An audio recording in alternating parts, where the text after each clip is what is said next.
नैहर से जब ससुरा गईलू। आ गए।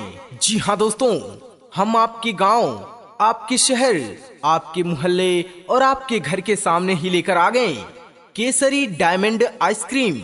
जी हाँ, केसरी डायमंड आइसक्रीम। नैहर से जब ससुरा गईलू, कै बज दिया बुतैलू, भतार संगे काका कैलू, भतार संगे काका कैलू। जी हाँ दोस्तों, तो आइए, हमारे पास एक से बढ़कर एक आइसक्रीम उपलब्ध है, जैसे vanilla cup, butter scotch cup, strawberry cup, काजू किशमिश cup, mix fruity cup, chocobar, kulfi, एक से बढ़कर एक आइसक्रीम हमारे पास उपलब्ध है। मिक्स फ्रूटी कप, चोकोबार लेकर जाइए। जी हाँ दोस्तों, खुद भी खाइए, अपने बच्चों को भी खिलाइए। लाजो न लागे तो है पूछे में ओई सोन बात हो। बहुत ही बढ़िया आइसक्रीम है, बहुत ही शानदार आइसक्रीम है। आइए, लेकर जाइए गर्मी के मौसम में ठंडी ठंडी आइसक्रीम।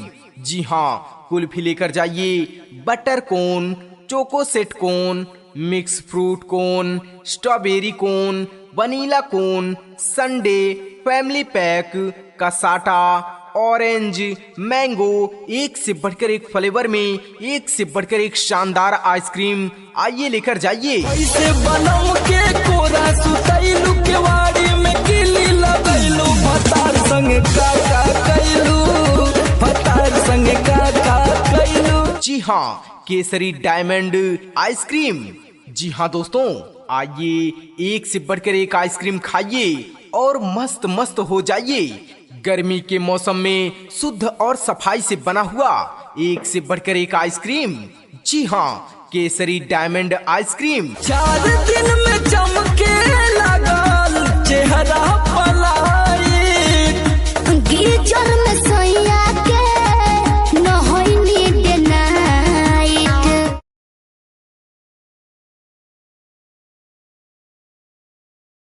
तो भैया जी, आपका ध्यान किधर है?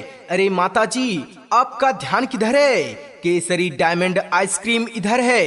तो आइए और शुद्ध और सफाई से बना हुआ ठंडी ठंडी मीठी मीठी केसरी डायमंड आइसक्रीम खाइए। 4 दिन में चमके लगल चेहरा पलाई, गीजर में सोया के